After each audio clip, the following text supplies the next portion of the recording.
Olá, telespectador da TV da Transparência, seja bem-vindo ao segundo bloco de notícias da manhã desta terça-feira, dia 9 de julho, em que você acompanha as principais atualizações dos poderes legislativo e judiciário. Bom, nós começamos com os destaques do Senado, em que temos uma matéria do Globo feita por Camila Turtelli, que ela disse que o Conselho de Ética do Senado se reúne nesta terça-feira pela primeira vez desde junho de 2023, com 19 processos na pauta, incluindo pedidos de arquivamento e denúncias contra diversos parlamentares, como Rodrigo Pacheco, Flávio Bolsonaro e Chico Rodrigues. Discussões incluem acusações de desvio de recursos, polêmicas em redes sociais e obstrução de investigações. O colegiado se reuniu apenas 12 vezes nos últimos 8 anos, desde a última punição que ocorreu em maio de 2016 contra o ex-senador Delcídio do Amaral, do Mato Grosso. Delcídio acabou perdendo o mandato. Mesmo com representações contra diversos senadores, o Conselho seguia sem funcionar. Do fim de 2017 até hoje, o colegiado não concluiu a análise de nenhum caso. O grupo é presidido pelo senador Jaime Campos, do União, desde 2019. Outro destaque é que a Comissão de Defesa da Democracia realiza nesta quarta-feira, dia 10 de julho, a audiência pública interativa em homenagem aos 15 anos de criação do Instituto Vladimir Herzog, que atua em defesa da democracia e dos direitos humanos no país. O debate será realizado após reunião deliberativa da comissão prevista para ter início às 10 horas. O requerimento para realizar a homenagem foi apresentado pela senadora Elisiane Gama, do PSD, que relembrou a importância do jornalista Vladimir Herzog, que morreu sob tortura durante a ditadura militar. Em seu requerimento, Elisiane ressaltou, abre aspas, a organização leva o nome de uma figura de grande importância para a história do Brasil, especialmente na luta contra a ditadura e na garantia do direito à memória, verdade e justiça. Vladimir Herzog foi professor e jornalista que se tornou um símbolo de resistência contra a violência do regime que governou o país de 64 a 85. Sua morte sob tortura em 25 de outubro de 1975, nas dependências de um órgão de segurança do Estado, revelou ao mundo as práticas repressivas e brutais do governo militar, mobilizando toda a sociedade por uma imperativa busca por justiça e liberdade. Fecha aspas. A senadora acrescentou que o caso Herzog ganhou repercussão internacional, trazendo à tona as violências de direitos humanos cometidas pelo regime militar brasileiro. O crime ajudou a impulsionar o processo de abertura política no Brasil e a luta por justiça em torno à sua morte, e é lembrada como catalisadora para a gradual transição do país para a democracia, que culminou com o fim da ditadura em 1985. A audiência contará com a participação já confirmada do presidente do Conselho do Instituto Vladimir Herzog, Ivo Herzog, e do diretor executivo da organização, Rogério Sotile, do jurista e pesquisador José Geraldo de Souza Júnior, da jornalista, escritora e professora Bianca Santana e do historiador e cientista político Luiz Felipe de Alencastro. A comissão ainda guarda a confirmação das presenças do deputado federal Pastor Henrique Vieira, do PSOL, e da jornalista Miriam Leitão. E por último, o cinquentenário da Companhia de Desenvolvimento dos Vales do São Francisco da Parnaíba, Codevasf, foi comemorado em sessão especial do plenário do Senado realizada na segunda-feira de 8 de julho. A companhia promove o desenvolvimento regional dessas bacias hidrográficas de forma integrada e sustentável, contribuindo para a redução das desigualdades sociais e regionais, destacaram os participantes. Autor do pedido para a celebração, o senador Davi Alcolumbre, do União, presidiu a sessão e ressaltou a importância histórica e atual da Codevasf para todo o país. Ele disse que a Codevasf atua hoje em 1/3 do território nacional e é um dos principais agentes de redução das desigualdades brasileiras. Atualmente, a companhia tem atuação nos estados de Alagoas, Amapá, Bahia, Ceará, Goiás, Maranhão, Mato Grosso, Minas Gerais, Pará, Paraíba, Pernambuco, Piauí, Rio Grande do Norte, Sergipe e Tocantins, além do Distrito Federal. São mais de 3 milhões de quilômetros quadrados, 36% do território nacional, 2.678 municípios.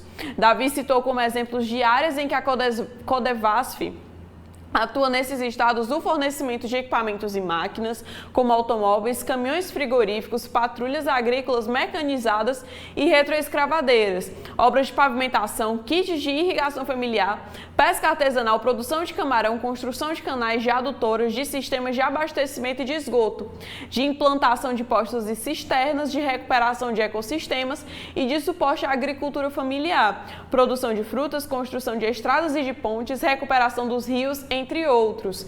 Ele também disse que é um dos maiores orgulhos da companhia a execução do projeto da integração do Rio São Francisco desde 2014 para garantir segurança hídrica a 12 milhões de pessoas em 390 municípios nos estados de Pernambuco, Paraíba, Ceará e Rio Grande do Norte. A Codevasf é uma empresa pública de direito privado, criada pela Lei 6.088 de 1974, de capital social pertencente integralmente à União e vinculada atualmente ao Ministério da Integração e do Desenvolvimento Regional. A companhia atua para desenvolver as bacias hidrográficas de maneira integrada e sustentável para reduzir as desigualdades sociais e regionais. A empresa desenvolve principalmente projetos de segurança hídrica, agricultura irrigada e economia sustentável. A Codevasf reúne investimentos para obras de infraestrutura especial de projetos de irrigação e de aproveitamento racional de água. É reconhecida principalmente pela implantação de polos de irrigação, exemplo do polo Petrolina Juazeiro. Também ajuda as comunidades rurais, especialmente as afetadas pela seca. Esses foram os destaques do Senado. Lorena, o que é que nós temos na Câmara dos Deputados?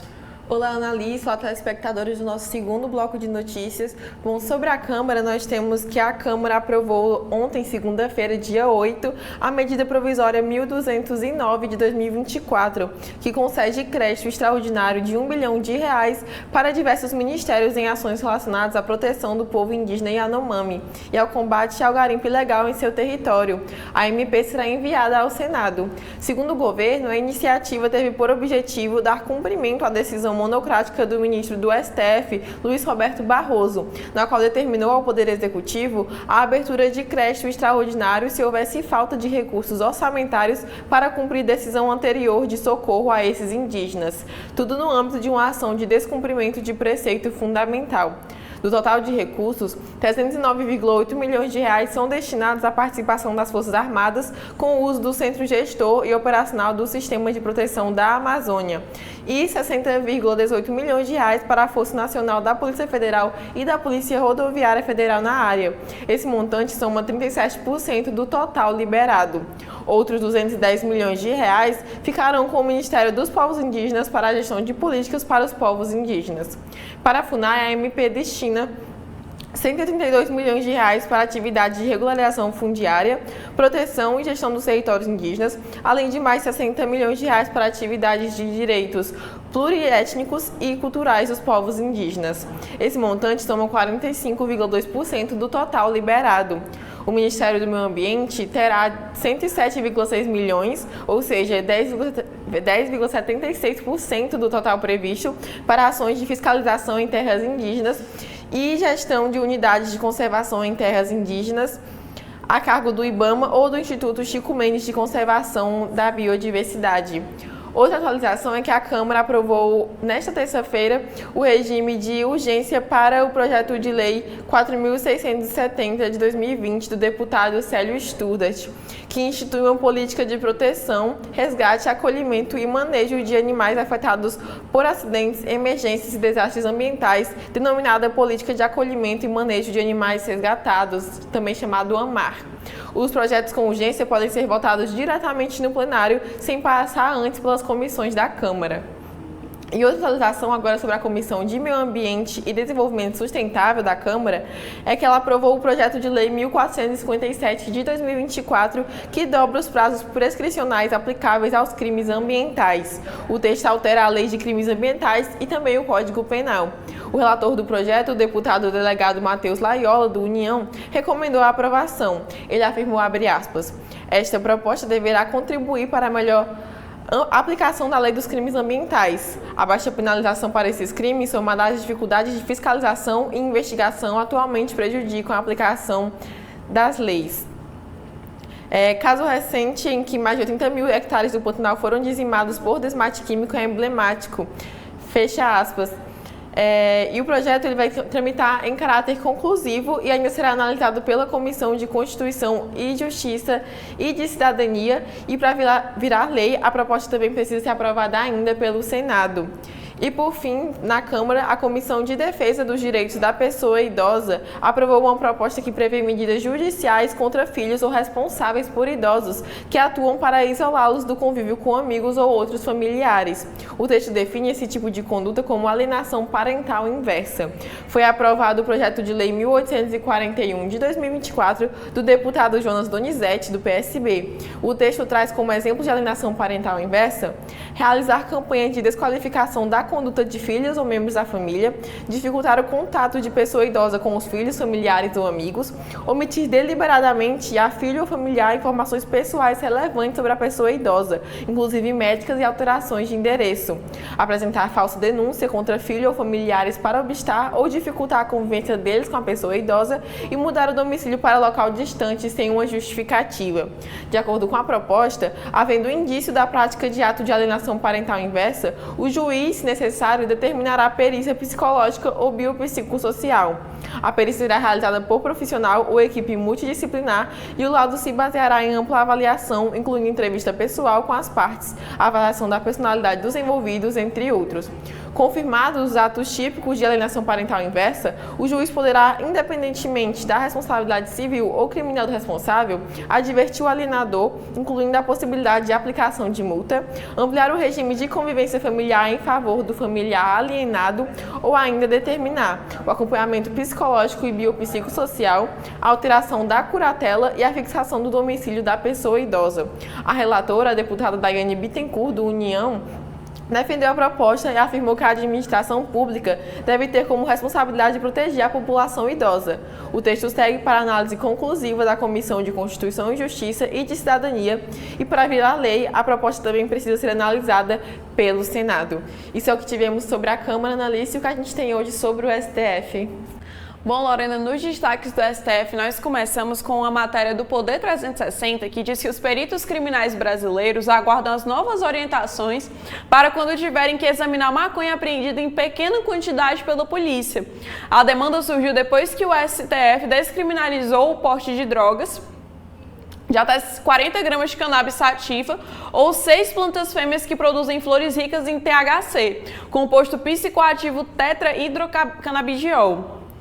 Com certeza, deverão estabelecer novos procedimentos, é o que afirma o perito criminal do estado do Mato Grosso, Marco Seco, presidente da Associação Brasileira de Criminalística, que representa peritos, médicos legistas e odontolegistas em todo o território nacional.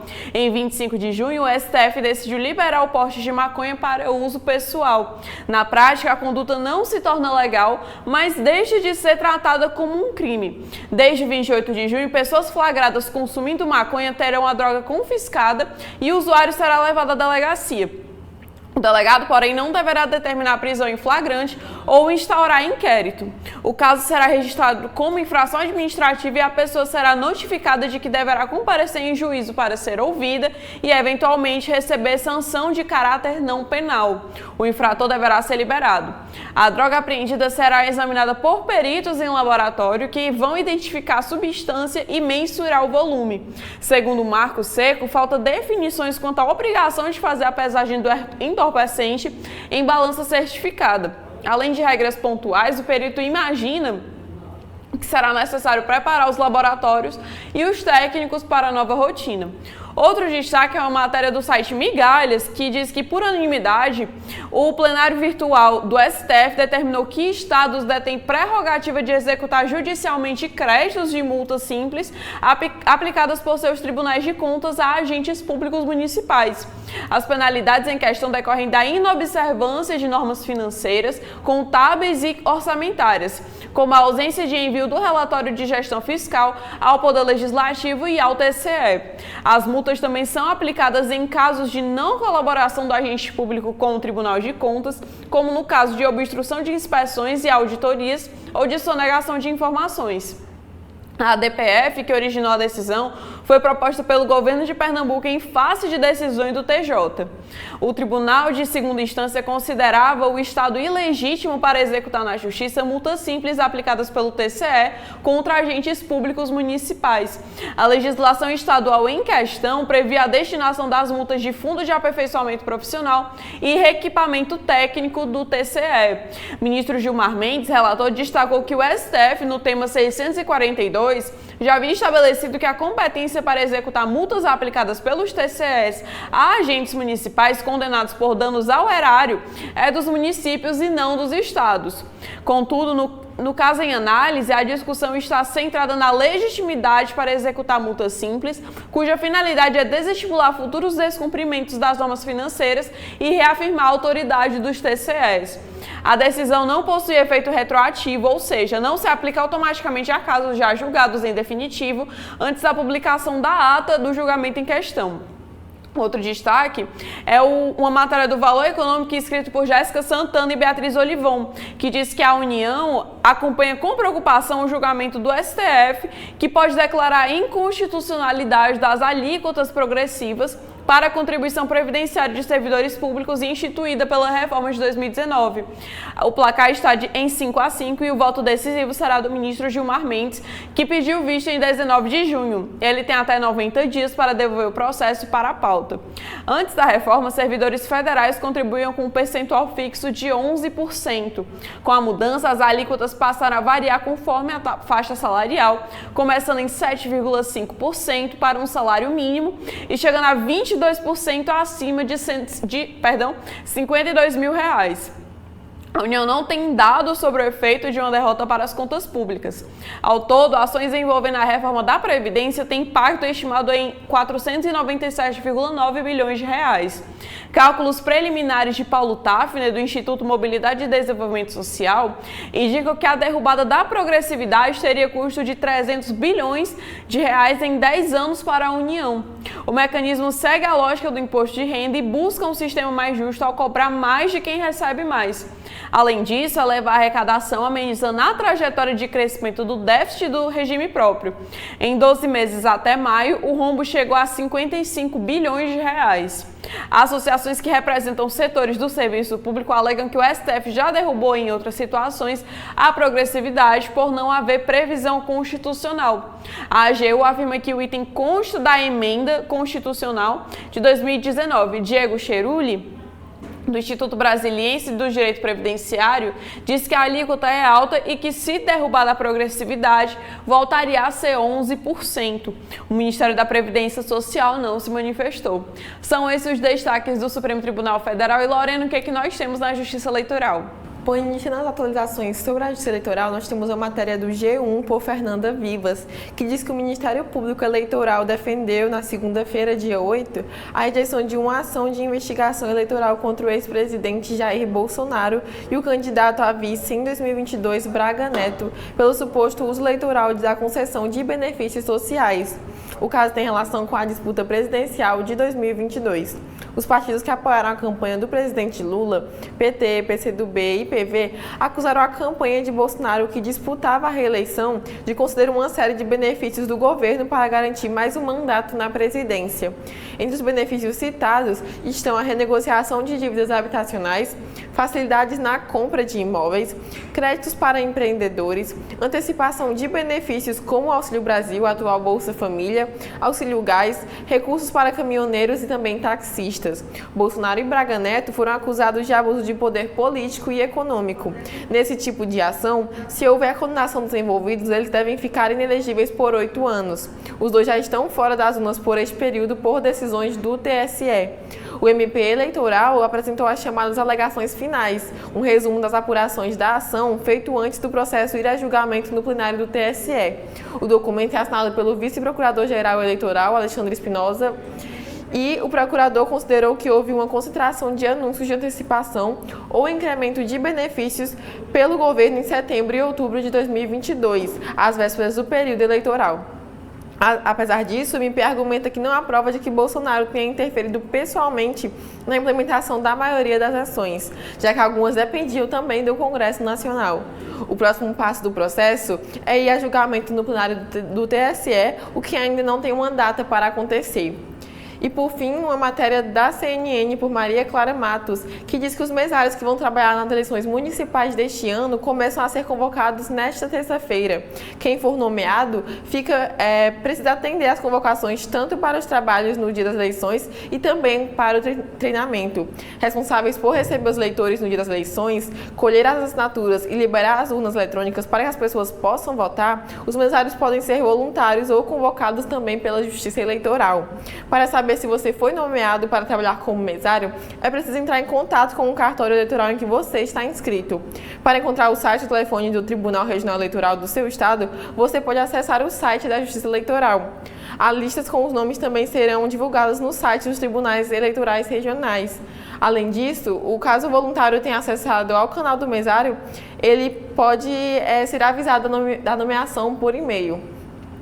De 9 de julho a 7 de agosto será publicado esse edital com os nomes das pessoas que constituíram as mesas receptoras de votos e, caso o cidadão queira trabalhar como mesário, é possível tentar se inscrever pelo aplicativo e-Título e entrar em contato com o cartório eleitoral do qual o eleitor está registrado. O cartório, por meio de um juiz eleitoral, vai analisar a ficha de inscrição e verificar se ainda existem vagas disponíveis na seção eleitoral do inscrito ou em algum local próximo. Eleitores maiores de 18 anos em situação regular com a Justiça Eleitoral podem se voluntariar ou ser convocados para trabalhar como mesários. Se a pessoa já foi mesária, ela ainda pode sim ser chamada novamente. Em tese, não há uma previsão legal para a quantidade de vezes que alguém seja mesário. Depende de cada juiz eleitoral responsável pela análise dos pedidos de dispensa e substituição. Apesar do trabalho não ser remunerado, quem for nomeado para atuar como mesário este ano conta com alguns benefícios. São eles: os mesários têm 2 dias de folga no serviço sem a perda do salário. Os voluntários também têm direito ao auxílio de alimentação de R$ 60 no dia das eleições. Outro benefício de participar como mesário é o possível fator de desempate em concursos públicos, caso essa modalidade esteja prevista no edital. Ainda em relação aos concursos, mesários também têm direito à isenção na taxa de inscrição, caso eles sejam estaduais. Além disso, o trabalho pode servir como horas complementares para cursos universitários. Isso é o que nós tivemos sobre a Justiça Eleitoral. Eu volto com você, Ana Alice. Estamos encerrando nossa participação aqui no segundo bloco de notícias. Nós agradecemos a sua audiência e esperamos que continue conosco para mais informações.